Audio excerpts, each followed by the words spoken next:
Toll gate पर गाड़ी रुकती है और 4 राउंड गोलियां चलाई जाती हैं। आखिर ये कौन लोग हैं जो इतना रेडिकलाइज हो चुके हैं? इन पर यूएपीए क्यों नहीं लगाते आप? अगर कोई स्पीच देता है, अगर कोई फेसबुक पर किसी क्रिकेट मैच पर किसी टीम की तारीफ करता है तो यूएपीए लगता है। हां, 2 भारत हैं, एक मोहब्बत पर जो पिछले कई वर्षों से आबाद है और एक नफरत पर भारत बन रहा है। खत्म सर, मुझे खत्म सर सुनिए सर, मैंने करीब से 6 फीट से गोलियां देखी, मुझे बोलने दीजिए सर। हो सकता है कि कल दिन ना देखूं मैं। उत्तर प्रदेश की जनता गोली चलाने वालों का जवाब बैलेट से देगी, नफरत का जवाब मोहब्बत से देगी। मेरी आपसे गुजारिश है सर कि मुझे जेड कैटेगरी नहीं चाहिए, मैं रिजेक्ट करता हूं, आप इंसाफ करिए सर। से दरियाफ्त किया कि क्या हुआ और आपने मुझे बताया कि आपने फौरन पुलिस के आला अहदेदारों से बातचीत भी की। मैं आपका बेहद शुक्रिया अदा करता हूं कि आपने अपनी संवैधानिक जिम्मेदारी को एक रुकने पार्लिमान की जान पर जब कातिलाना हमला किया गया टोल गेट पर, आपने उस बात की, मैं आपका शुक्रिया अदा करता हूं। स्पीकर साहब, मैं मुख्तसर से यहाँ पर ये बात कहना चाहूँगा कि मुख्तलिफ सियासी पार्टियाँ मुख्तलिफ प्रदेश में इख्तिदार पर हैं। ये बात आप तमाम को मैं गोशेगुजार कर रहा हूँ कि आखिर ये कौन लोग हैं जो गोली पर भरोसा करते हैं, बैलेट पर नहीं करते? आखिर ये कौन लोग हैं जो इतना रेडिकलाइज हो चुके हैं कि इनको इस संविधान पर एतमाद नहीं रहा, उनको अंबेडकर के बनाए हुए संविधान के खिलाफ हैं, जो इतनी नफरत पैदा करते हैं? आखिर ये कौन लोग हैं? मैं इसको सियासी गुफ्तगू नहीं करूंगा, ये सबके लिए छोड़ रहा हूं, क्योंकि जहां तक मुझे मालूम कि मैं 2 मरतबा का विधायक हूं, 4 मरतबा का सांसद हूं, और अगर इस तरह से अगर राजनीति आगे बढ़ेगी कि टोल गेट पर गाड़ी रुकती है और 4 राउंड गोलियां चलाई जाती हैं, आखिर इन नौजवानों को ये कैसे रेडिकलाइज हुए?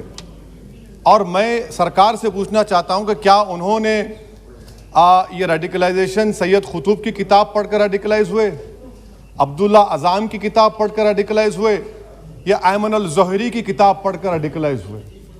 इसीलिए मैंने सरकार से 2015 में कहा था कि इंटरनल सिक्योरिटी डिपार्टमेंट MHA में, उसमें तमाम मज़ाहिब के लोगों का एक काउंटर रेडिकल सेल बनाइए आप। और सर, ये रेडिकलाइज हो चुके हैं तो भारत की इससे राइट विंग कम्युनिज्म और टेररिज्म बढ़ेगा। मैं आपसे अपील कर रहा हूं कि जो गलती NDA 1 में की थी, आप वही करने जा रहे हैं। आपको नुकसान होगा, आपकी सरकार को नुकसान होगा, देश को तो, देश की सालिमियत को खतरा तो पैदा हो रहा है। सर, मैं आपके जरिए से सरकार को यह भी बताना चाहूंगा कि जिन लोगों ने ये रेडिकलाइजेशन किया है, आप इस पर गौर करिए, इन पर यूएपीए क्यों नहीं लगाते आप? अगर कोई स्पीच देता है, अगर कोई फेसबुक पर किसी क्रिकेट मैच पर किसी टीम की तारीफ करता है तो यूएपीए लगता है।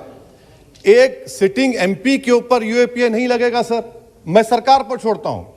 सर, चौथी बात यह है कि रेडिकलाइजेशन की जब बात होती है, हमने यहां पर एक कांग्रेस के बड़े नेता से सुना कि 2 भारत हैं दौलत के एतबार से। नहीं सर, भारत की दौलत मोहब्बत है, भारत की दौलत पैसों की दौलत नहीं है, भारत की दौलत मोहब्बत है। हां, 2 भारत हैं, एक मोहब्बत पर जो पिछले कई वर्षों से आबाद है और एक नफरत पर भारत बन रहा है। तो क्या आप दौलत की भारत की मिसाल देंगे या मोहब्बत की भारत की मिसाल देंगे? अगर मोहब्बत की भारत की मिसाल देंगे तो उसमें आपको मेरी जबान को रोकने के लिए गोली चलाने की जरूरत नहीं है। इस 2 भारत को समझने की जरूरत है। सर, खत्म सर, मुझे खत्म सर सुनिए सर, मैंने करीब से 6 फीट से गोलियां देखी, मुझे बोलने दीजिए सर। हो सकता है कि कल दिन ना देखूं मैं। अगर मैं यहां पर नहीं बोलूंगा तो कहां बोलूंगा सर? आप मुझे प्लीज बोलने दीजिए। सर, मैं आपसे गुजारिश यह करना चाहूंगा कि आप हरिद्वार में, रायपुर में और इलाहाबाद प्रयागराज में मेरे बारे में क्या कहा गया? आपके नाईबी की रिपोर्ट है ना, आप क्यों छुपा रहे उसको? देखिए, मैं मौत से नहीं डरने वाला हूं, हम सबको जाना है इस दुनिया से, बल्कि मैंने कह दिया कि मैं इस वतन में पैदा हुआ, मेरी मां की कोख से तो जमीन पर लिटाया गया। जब मेरी आंख बंद हो जाएगी तो इंशाल्लाह औरंगाबाद की जमीन मुझे दफनाया जाएगा। मगर मैं आपसे अपील करना चाह रहा हूं सरकार से सर, कि जो कुछ बातें की गई हैं उसको देखिए। मैं जेड कैटेगरी सिक्योरिटी नहीं चाहिए मुझे, मैं हरगिज नहीं चाहिए मुझे। मैं 94 से पॉलिटिक्स में हूं, मैं आजाद जिंदगी गुजारना चाहता हूं। मैं घुटन के साथ जिंदा नहीं रह सकता इस दुनिया में। मुझे जिंदा रहना है तो अपनी आवाज उठाना है, मुझे अब जिंदा रहना है तो सरकार किसी के उनके खिलाफ बोलना है, और अगर गोली लगती है तो मुझे कबूल है, मगर मैं घुटन की जिंदगी नहीं गुजार सकता। सर, मेरा मानना यह है कि संविधान में अगर देश के गरीबों को, मजलूमों को, अल्पसंख्यक समाज को सिक्योरिटी मिलेगा तो मुझे मिलेगी। सर, आपकी चिंता हमें है ना सर, इसलिए सिक्योरिटी दे रहे हैं सर, आपको नहीं सर, देश के गरीब बचेंगे तो मैं बचूंगा। ओवैसी की जान इखलाक पीलू से बढ़कर नहीं है सर। ओवैसी की जान उस वक्त बचेगी जब गरीब की जान बचेगी। इसीलिए मैं आपके जरिए सरकार से अपील करना चाहूंगा कि सर, इस नफरत को खत्म करिए, इस नफरत को खत्म करिए और इस पर आप गौर करिए। मैं नहीं लूंगा सिक्योरिटी, मैं जेड कैटेगरी नहीं चाहता हूं सिक्योरिटी। मुझे ए कैटेगरी का शहरी बनाइए आप, मुझे एक कैटेगरी का शहरी बनाइए ताकि मेरी और आपकी जिंदगी बराबर हो।